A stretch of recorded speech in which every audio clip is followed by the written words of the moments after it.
everyone, welcome to my channel. My name is Kayla.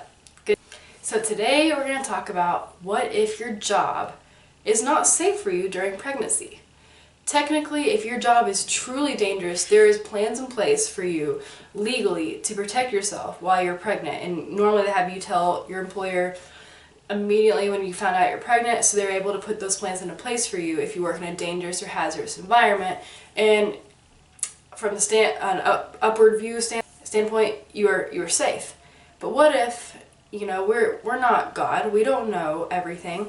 What if your workplace you feel is not safe for you, and they just haven't done the research or had enough females that are pregnant to know the consequences of what you're doing that could cause harm to your unborn baby or to your born baby in the long run. So, for example, I struggled with that a lot before quitting my job to get pregnant. Now, the controversy of quitting your job right when you get your first positive pregnancy test is taboo. It's unheard of. It's looked down upon. No one will understand. But you've got to do what's right for you and for your baby. You know your body best, and you've got to protect yourself and make yourself feel comfortable. For me, I quit my job the week before we were planning to try to conceive because I know I have no problems with my fertility. It's the miscarriages where I struggle. And people say, well, what if you have a miscarriage again and you quit your job? Great, I'll have more time at home to grieve properly and not be hounded. Where are you? When are you coming back? How long is this going to take? Are you okay? Why are you doing this? What? No. You'll get that proper time you need to grieve and heal like a normal human being that society doesn't allow you to. And, what if the best situation happens? You get pregnant, stay pregnant, everything's healthy and fine. You get that time to prepare, to relax, if your plan is to be a stay-at-home mom. If not, this video does not apply to you. But if you're planning anyway to be a stay-at-home mom, then why not? If you're afraid of your job safety, you want to be a stay-at-home mom, you've had it, or if you have all those two things, or if you've had a miscarriage before, all those three things, why not? No one will understand. Family will doubt you. You could make X amount in the next 8 months and you're going to throw that away. Could be for your baby, could be for this. Yes, that is extremely true. At what cost? I fully believe my workplace caused my miscarriage. Just going to say. I fully believe in every way, shape, and form, roundabout way, I fully believe that. So why would I continue working through early pregnancy when you're the most susceptible for miscarriage and outside factors? Would you not, why would I do that? Why in the world, if I believe that's what caused my miscarriage, why would I do that again? No, because next time when I try to conceive, I'm going to obviously it's going to be planned, I'm going to want to bring this baby home and this baby to be alive and healthy. If that's what I believe is causing my miscarriage, and I'm unsafe and it's at my job, then why would I not? And everyone's going to throw the what ifs. You could have been saving this, you could have been doing this, you could be building your workplace report, you could be building a resume, you could have been doing this all in 8 months. But like I said, if you're going to be a stay-at-home mom and you want to be healthy and safe and you have these problems, why not? It's that time to relax, that time to prepare to be that stay-at-home mom. It's to prepare, if you have a dog, you can be a dog mom and take care of them and help them and exercise them. Heal your mind mentally. It can help you grow yourself. Maybe even start your passion that you want to build an income from at home, such as being a fitness coach online, doing vlogs for a living, which by the way, I don't make income from this, just saying. Make vlogs from home, do blogs, write a book, do whatever you've been needing to do that you couldn't do while working. Go to the beach, relax, heal mentally, physically, emotionally, spiritually. Get closer to God. Volunteer. Do whatever makes you happy. Wouldn't suggest going to Target every day and spending money. That's not good. But I know when I quit, I had pushback. I hid it for a while from my family and friends. I had pushback. When they find out from everyone, even at work, they don't understand. And it's that expectation. It's that nobody gets it, but only you are living your life, so you've got to do what's best for you and pray about it. Look at my notes. For me, my job wasn't safe with the physical demands of my job. So there was a lot of lifting 100+ pound weights to roll on our flooring. There was a lot of walking, moving, jumping, rolling, picking up, and that things just, people don't help you.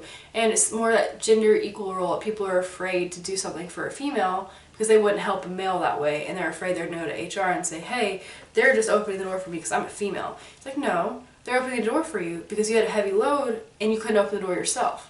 I wait and wish and hope someone does that for me, and they don't, because they're afraid of that, because they've been tattled on in the past by other female engineers, which are not common. And that's the other thing. As an engineer, my flooring company, I don't know the chemicals I'm exposing myself to that are safe and where they don't have to be involved to legally take care of you and give you a respirator, give you this and that, move your area. What if that is harming you and you just don't know because there's lack of research? I may be inhaling chemicals that are causing harm to my unborn baby. When I was early pregnant for my last pregnancy, I kid you not, I was in charge of chemical inventory. Literally, one of the chemicals said causes harm to unborn children.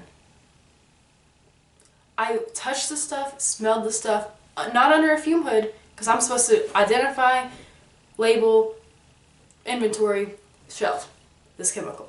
I was handling multiple bottles of this chemical that I had no idea was that big of a hazard. And even with my workplace knowing I was pregnant at that time, no one is going to take care of you but yourself. Know that.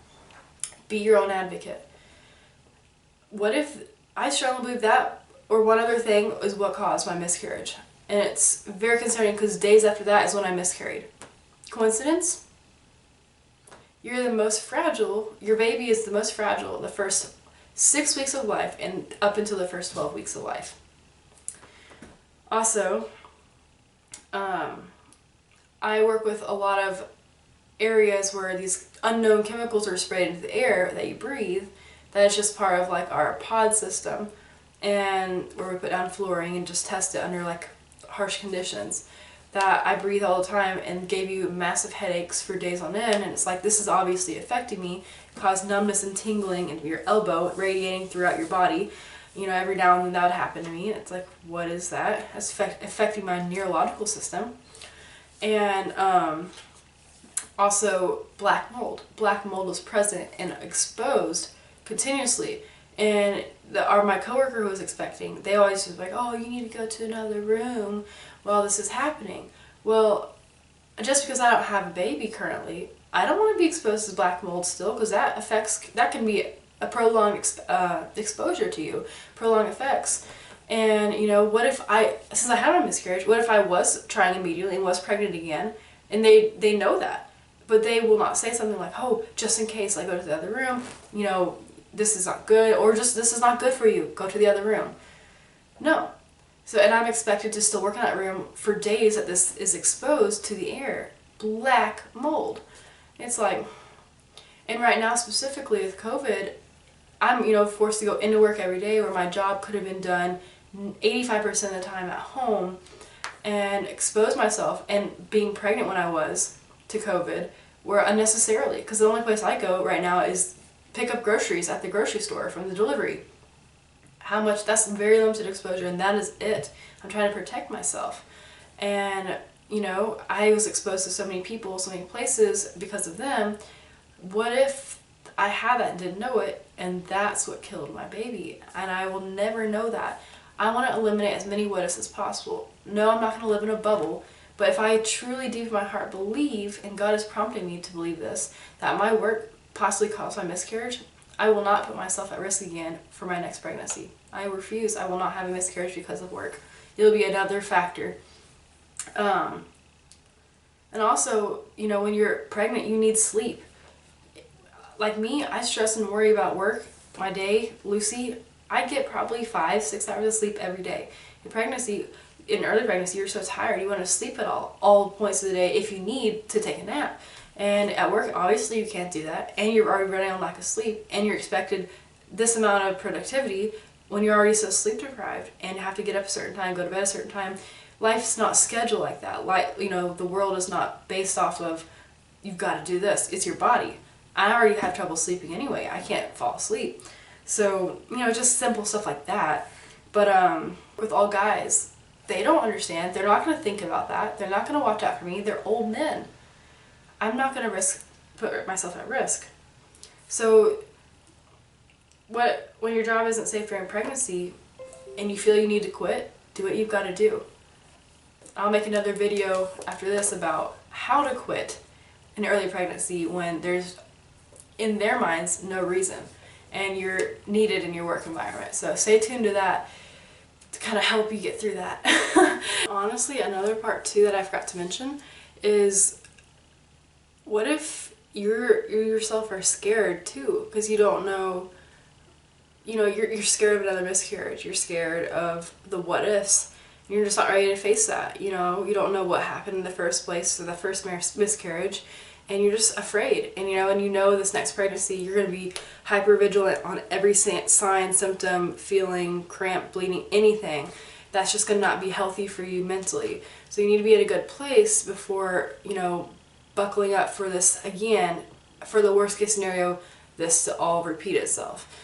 And because, you know, God's in control, you don't know. So your own worries and uncertainty can also play a factor of when you want to start trying again. And don't let anyone pressure you make that timeline quicker. You may not be in the right circumstance in life, and you just didn't. This is your opportunity to get where you were planning you needed to be to prepare for that baby, if it was an unplanned pregnancy or even planned. Thanks, guys.